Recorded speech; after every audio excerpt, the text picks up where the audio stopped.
aujourd'hui, vous l'avez vu, je vous retrouve pour un nouveau book haul, parce qu'en fait ça fait longtemps que je n'ai pas fait de book haul. Du coup je me suis dit, il faudrait peut-être en faire un. Après vérification, j'ai entre guillemets que 11 livres à vous présenter dans ce book haul. Du coup j'ai pas acheté énormément, en sachant que les derniers livres que je vous ai montrés, c'était dans le vlog que j'ai fait début novembre. Je crois que c'est ça. Du coup je vous remontre pas les livres que je vous ai montrés dans ce vlog là, parce que je vois pas trop l'intérêt, je vous les ai déjà montrés. Et puis si vous ne les avez pas vus, bah, c'est pas la fin du monde non plus. Du coup il y en a 11 et je vous montre uniquement ceux qui sont entrés dans la palle depuis ceux que je vous ai montrés dans le vlog du coup et que j'ai pas encore lu. C'est-à-dire que ceux qui sont rentrés dans la palle depuis début novembre mais que j'ai déjà lu, je vous les remontre pas parce que j'ai eu la flemme d'aller les sortir. Ouais, je suis une flemmarde et surtout parce que je vois pas l'intérêt en fait, ça n'a pas d'intérêt pour moi. Donc je vous montre que cela et ça sera déjà suffisant, surtout si je continue à blablater comme ça. Du coup on y va, c'est parti. Le premier c'est 13 à table des Restos du Cœur, vous l'avez déjà vu, il y en a d'autres qui sont dans ma page du mois de février que vous avez déjà vu du coup, mais encore une fois je ne les ai pas lus au moment où je tourne cette vidéo, donc je vous les remontre dans ce book haul là. Ce livre là je l'achète tous les ans depuis 4 ans, moi je l'achète depuis 4 ans je crois, et il existe depuis 5 ans. Et en fait c'est un livre qui est édité par les éditions Pocket à chaque fin d'année, donc au mois de décembre, il sort au mois de décembre. Et comme c'est écrit là, les bénéfices vont pour les Restos du Cœur, en fait, donc pour aider les gens qui en ont besoin. Donc voilà, c'est ma bonne action de fin d'année, je l'achète tout le temps. Donc là, du coup, potentiellement, au moment où vous voyez cette vidéo, je l'ai déjà lu, hein, parce que j'ai décidé de le lire rapidement. D'habitude, ils traînent un peu plus dans ma palle, mais je crois que de mémoire, d'habitude, ils font un petit peu plus, ils font plus de 300 pages d'habitude, et là, il en fait même pas 300, donc du coup, il est vachement court. Ce sont des nouvelles, on a plein d'auteurs, je vais pas vous la lire. Je vous la mets là si vous voulez faire pause et lire les auteurs qui y sont. Je crois qu'il y a plus d'auteurs que 13 cette année, mais bon, c'est très cool.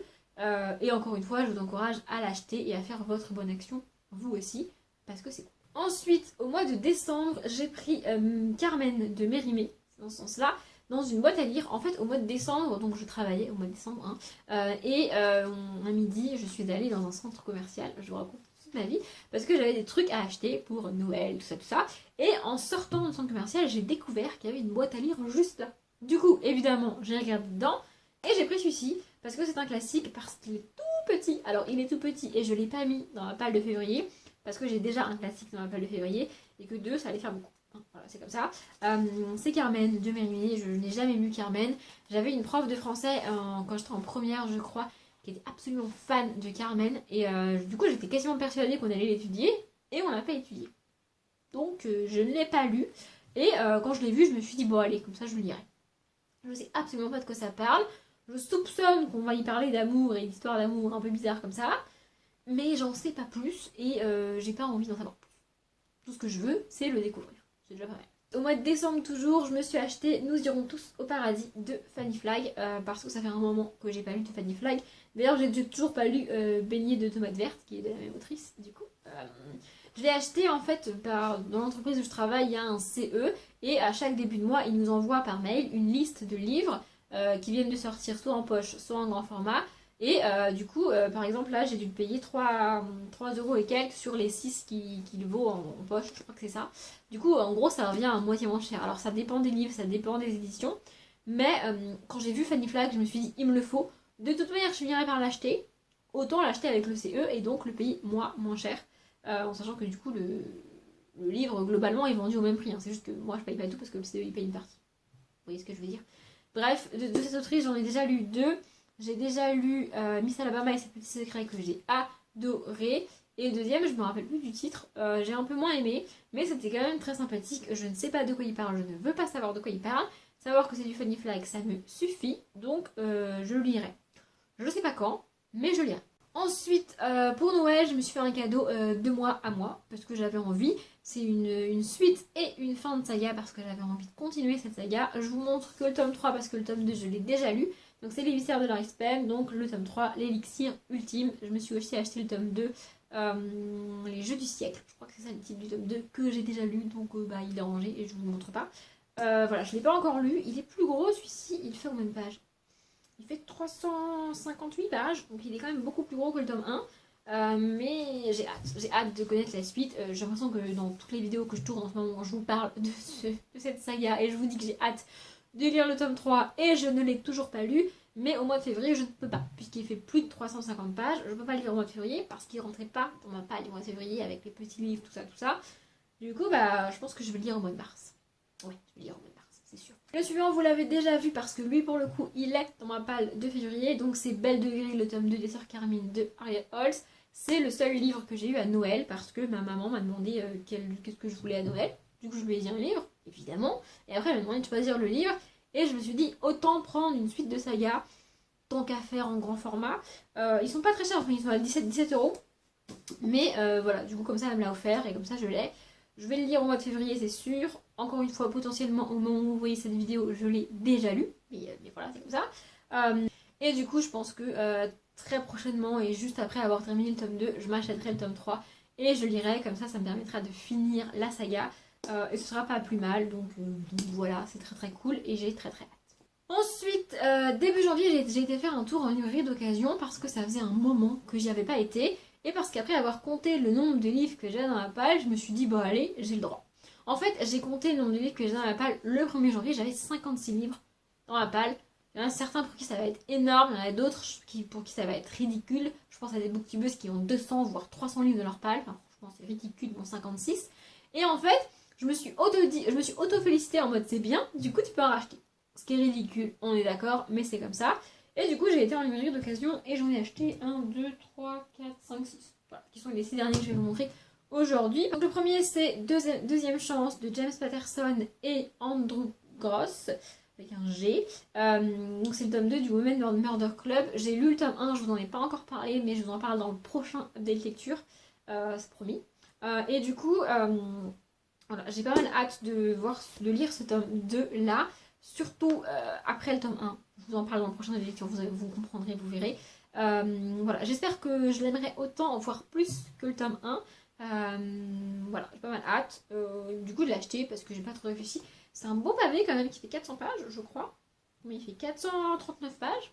Il y a encore un épilogue et j'ai peur de l'épilogue. Encore une fois, vous comprendrez dans le prochain update lecture. Promis. Ensuite, j'ai été faire un tour au rayon des romances et j'ai pris Egomaniac de Vicky Land parce que c'est une autrice de romance que je n'ai jamais lue et que j'avais envie de découvrir. Du coup, je l'ai pris. Voilà, je me suis fait un peu plaisir. Je sais pas du tout de quoi ça parle. J'ai quand même vérifié que c'était un one shot parce que comme j'essaye de terminer des sagas, je vais pas en plus racheter des tomes 1 pour commencer des sagas. Ça n'aurait pas de sens. Donc c'est un one shot. Et voilà, c'est écrit comédie romantique 2 sur 3.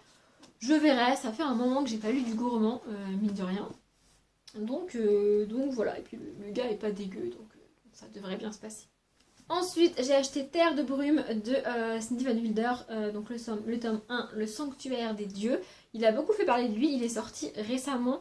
C'est rare que j'achète un livre d'occasion aussi récent, parce que même d'occasion, je trouve qu'ils sont chers, ils sont à 11 euros et quelques. Alors vous me direz 9, il en vaut presque 17 et il est sorti il y a à peine quelques mois. Mais je sais pas, j'ai toujours un peu de mal à mettre 11 euros dans un livre d'occasion, même en parfait état comme ça. Mais là en fait, j'ai notamment, il me restait 2-3 livres, je crois 2, que j'ai lus pour le Plib, donc qui sont des livres récents et que j'ai pas aimé, que j'ai pas terminé et donc que je vais revendre. Et du coup en fait dans le magasin, je vous raconte ma vie, dans le magasin, donc je ramène des livres toujours pour échanger contre ceux que je vais racheter. Et en fait par exemple pour les livres récents, il faut échanger un livre récent contre un livre récent. Tu ne peux pas échanger un livre qui est sorti en 2012 contre un livre qui est sorti en 2018, c'est pas possible. Et là j'avais encore des livres qui étaient sortis en 2017. Donc j'ai pu échanger contre celui-ci. J'ai jamais lu de Cindy Van Wilder, je pense que je vais le garder pour le mois de mai. Encore que je suis pas sûre parce que derrière c'est écrit Cindy Van Wilder, l'autrice des Outrepasseurs, que je n'ai pas lu, choisit Rajo pour son grand retour en fantasy. Sauf que sur les sites c'est écrit que c'est du fantastique. Donc je ne sais pas trop, mais je pense qu'il rentrera quand même dans ma palle du mois de mai pour le mois de la fantasy. Ouais, je prévois les trucs à l'avance. J'aime bien prévoir les trucs à l'avance. Ah, et je sais pas de quoi ça parle. Bah non, tout le monde en a parlé, tout le monde dit que c'était trop cool. Je voulais découvrir Cindy Van Wilder, je l'ai trouvé, je l'ai acheté. Je sais pas de quoi ça parle. Celui-là aussi, vous l'avez déjà vu, c'est Night World, le tome 4 de Lee Smith. Et là, vous vous dites, la meuf n'a pas avancé dans sa palle de février. Mais en même temps, on est tout début février pour moi au moment où je tourne cette vidéo. Donc forcément, j'ai pas beaucoup avancé.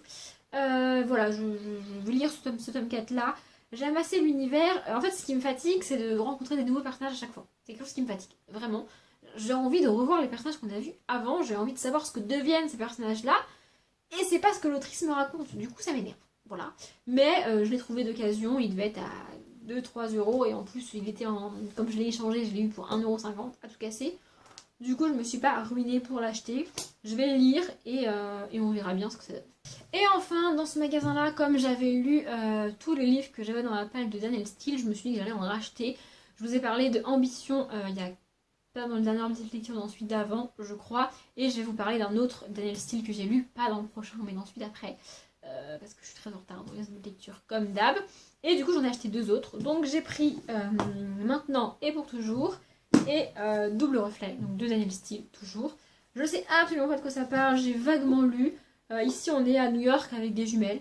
Je sais pas en quelle année, je sais pas qu'est-ce qui va se passer, je sais pas. Vu leurs habits, je pense qu'on est dans les années 30 ou 40, c'est pas un truc récent. Je sais pas en quelle année ça se passe, mais ça peut être cool. Et dans le deuxième, le jour où son mari est arrêté accusé d'un crime odieux, la vie tranquille de Jessica Clark bascule. Donc on va être encore avec une héroïne qui vit des événements et des péripéties pas très très cool. On va sûrement essayer de savoir si ton mari est coupable ou pas, s'il est accusé à tort ou pas, s'il est innocent ou pas, et tout et tout. Enfin bref. On va essayer de savoir aussi qu'est-ce qu'il a fait, parce que dans le résumé, on ne sait pas ce qu'il a fait. Celui-ci il est très gros quand même. Hein. Mais voilà, ça passe toujours à Danielle Steele avec moi. Je vous le dis et je vous le répète à chaque fois que je parle de Danielle Steele. Parmi tous les romans qu'elle a écrits, il y en a au moins un qui vous plaira. Donc essayez Danielle Steele. Et ils sont tellement trouvables d'occasion qu'au pire des cas, vous aurez perdu 2 €. Quoi. C'est pas la fin du monde non plus. Bref, la vidéo est terminée. J'avais osé espérer qu'elle serait courte puisqu'il n'y avait pas beaucoup de livres. Bah apparemment, je ne suis pas capable de faire ça. J'espère que ça vous a plu. Comme d'habitude, je vous souhaite une bonne journée, un bon après-midi, un bon appétit ou une bonne nuit. Et je vous dis à bientôt.